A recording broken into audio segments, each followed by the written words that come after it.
Victime d'arnaque en ligne. Une dessinatrice de Polynésie en a fait les frais. Elle a été la cible d'une escroquerie en lien avec l'univers des NFT, ces objets numériques. Explications et témoignages dans ce reportage signé Manon Kemounbaye et Désiré Teibao. Artiste à ses heures perdues, Maëlle dessine et poste ses œuvres sur les réseaux sociaux. Il y a quelques semaines, une personne prétendant travailler pour une galerie d'art en Angleterre la contacte. Elle aimait beaucoup mes dessins, elle voulait me les acheter. Donc j'ai répondu à son mail et elle m'a répondu qu'elle voulait acheter en NFT. Donc je lui ai expliqué que je ne savais pas faire. Je connaissais le nom mais je connaissais pas la procédure.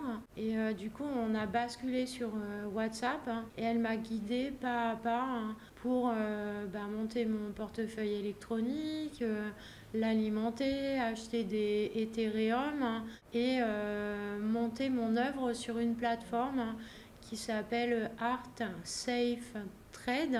Et donc quand j'ai consulté en fait le site, je trouvais bien quoi. J'ai pas eu de doute.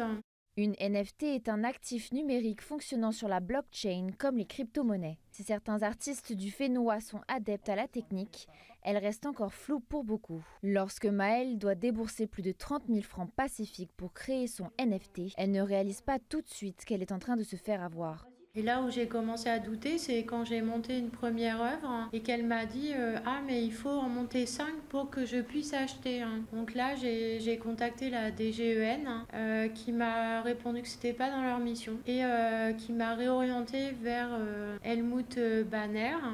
Le fondateur d'Innovox n'a aucun doute. Maëlle s'est bel et bien faite arnaquer.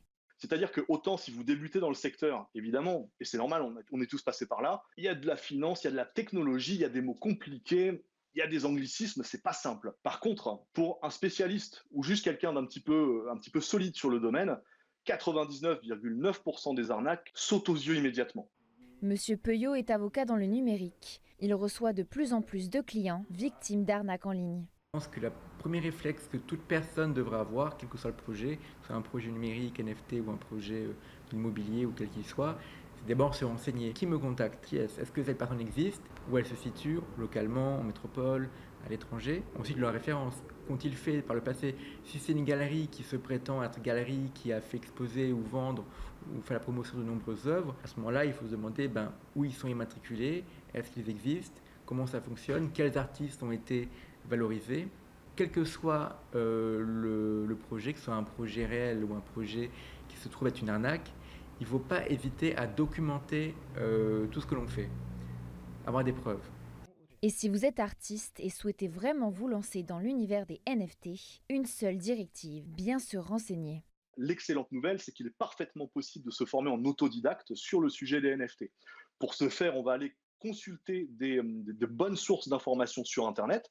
On va passer par typiquement des sites spécialisés sur la crypto et le Web3 de référence. L'essentiel étant, comme le reste, de ne pas se contenter d'une seule source d'information, de recouper et de convenir qu'au début, ça va vous sembler un petit peu compliqué. Pour Maëlle, les chances de récupérer son argent sont minces. Elle a déposé une plainte en ligne via la plateforme nationale Thésée et espère que son histoire servira d'avertissement à